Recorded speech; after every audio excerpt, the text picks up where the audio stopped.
All right, so today we're taking a deep dive into a word you might think you know. Oh, yeah. Penultimate. Interesting. But trust me, there's more to this word than meets the eye. Okay. I'm intrigued.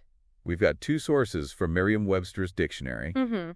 both accessed today, February 12th, 2025. Okay. And we're going to unpack some surprising facts and linguistic quirks. You know, it's funny how we use penultimate so often, Right. but rarely stop to think about its nuances. It's true. Merriam-Webster tells us it means What's it say? next to the last. Oh, okay. Simple enough, right? Yeah. But then it gets interesting. They point out Oh. that penultimate can refer specifically to the second to last syllable of a word.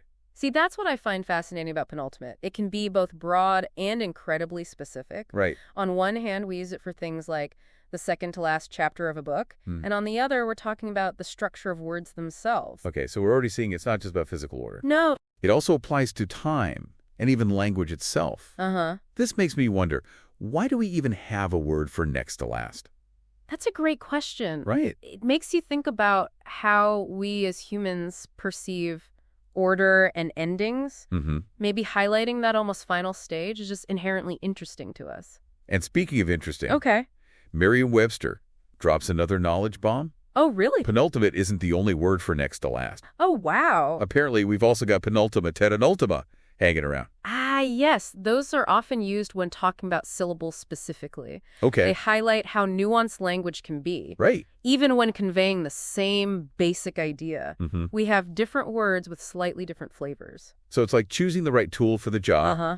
Penultimate for general use. Right. But get into the nitty-gritty of syllables. Like, And yeah. penult or penultima are more precise. Exactly. Understanding these subtle distinctions can make your communication that much more effective. Mm-hmm. But where did these words even come from? Well, buckle up for some etymology. Okay. Because Merriam-Webster tells us they all come from the Latin word penultima, Mm-hmm. the feminine form of penultimus. Of course, Latin. Right. The root of so many English words. Yeah. And it makes sense when you break it down. Pain means almost, Okay. and ultimus means last. Right. So penultimate literally means almost last, Mm-hmm. like a linguistic countdown. It's like uncovering these hidden layers of meaning in language is like solving a puzzle. I agree.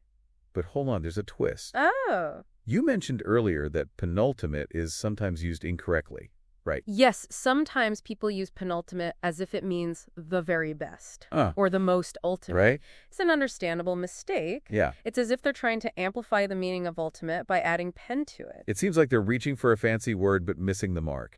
Exactly. Merriam-Webster notes that this usage isn't considered standard Okay. and isn't even found in dictionaries. Gotcha. So if you want to sound like you know what you're talking about, Right. stick to penultimate for next to last. All right, so we've got the definition, the synonyms, the etymology, and even some common misuses. Right. But let's make this concrete. Okay. Merriam-Webster gives us some fascinating examples of penultimate in action, Yeah.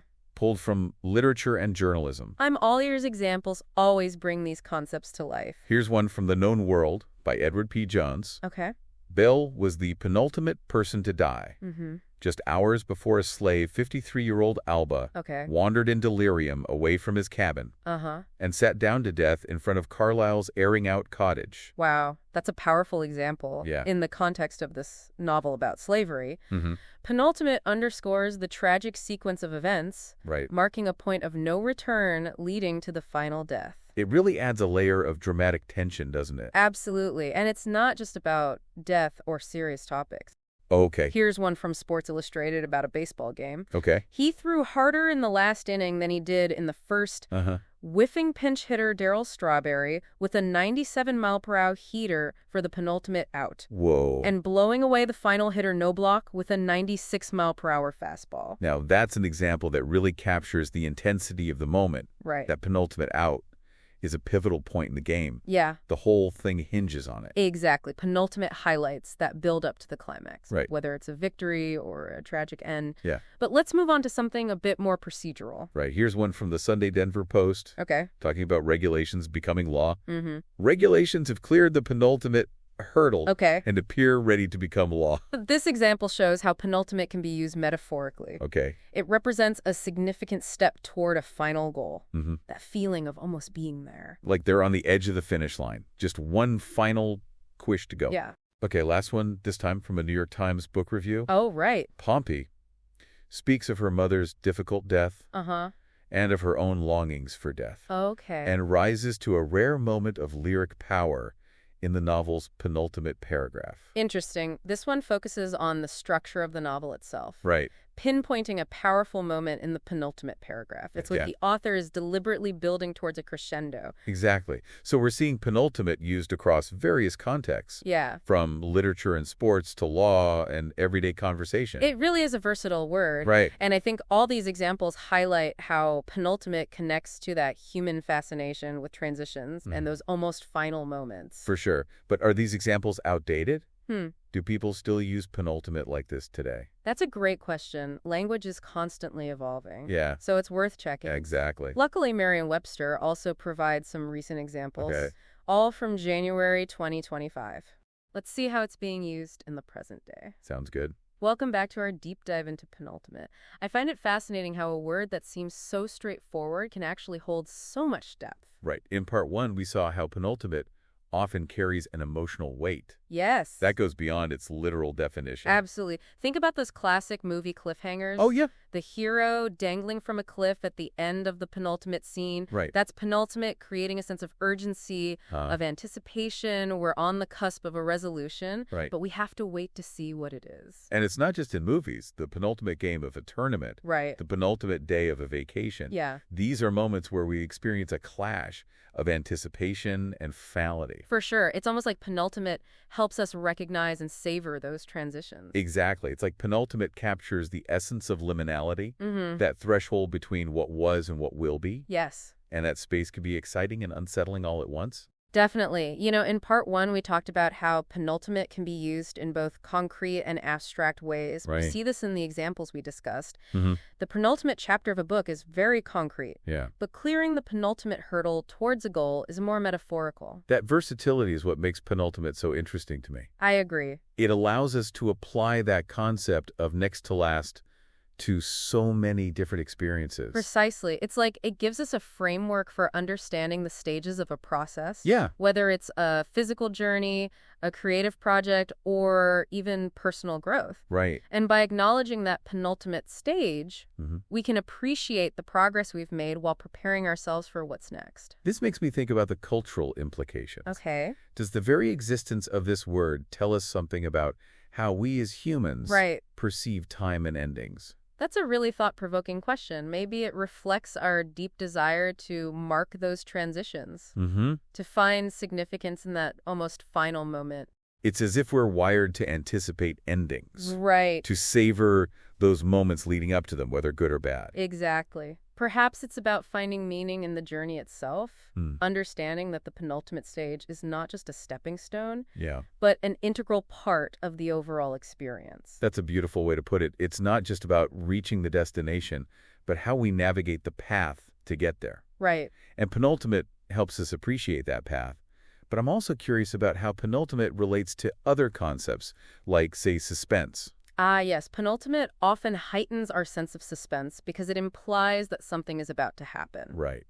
Think about those moments in a mystery novel Uh-huh. where the detective uncovers a crucial clue in the penultimate chapter. It leaves us hanging, doesn't it? It does. Knowing we're on the verge of a revelation, but not quite there yet. Exactly. Penultimate creates that feeling of almost there, Right. which can be both exhilarating and nerve-wracking. Uh-huh. And that heightened anticipation can make the eventual outcome even more impactful. But as you said, penultimate isn't always about positive anticipation. That's true.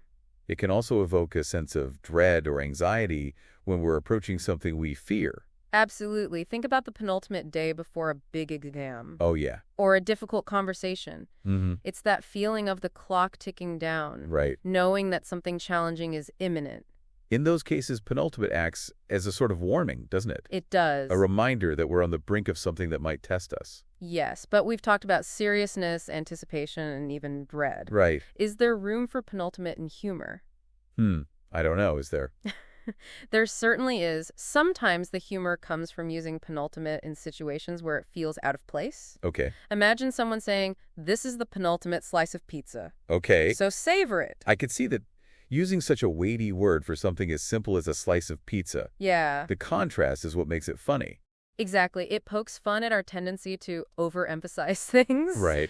Injecting some levity into the situation, it highlights how language can be playful. I like that. So we've explored how penultimate can be serious, suspenseful, and even funny. We have. But is there anything else about this word we haven't touched on yet? I think it's worth considering the philosophical implications of penultimate. Okay. What can it teach us about ourselves and our place in the world? That's a great point. It seems like penultimate might have something to say about the nature of endings themselves. It might. But that's a topic worthy of its own discussion. I agree. Let's explore that further in part 3 of our deep dive. Sounds good. Welcome back to the final part of our deep dive into penultimate. The final part already? Can you believe it? Wow, time flies. It really does. In parts 1 and 2, we went beyond the dictionary definition. That's right. We uncovered the emotional weight of the word, Yes. its versatility, Mm-hmm. and how it ties into bigger ideas like anticipation Right. and even humor.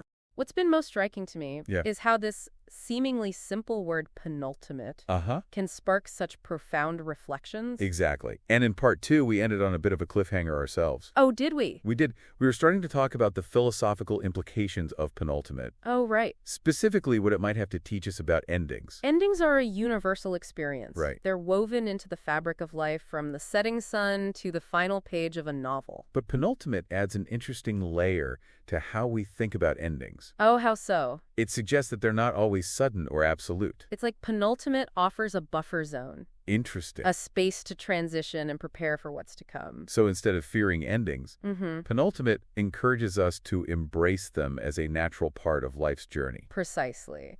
It reminds us that endings are not just points of termination, Yeah.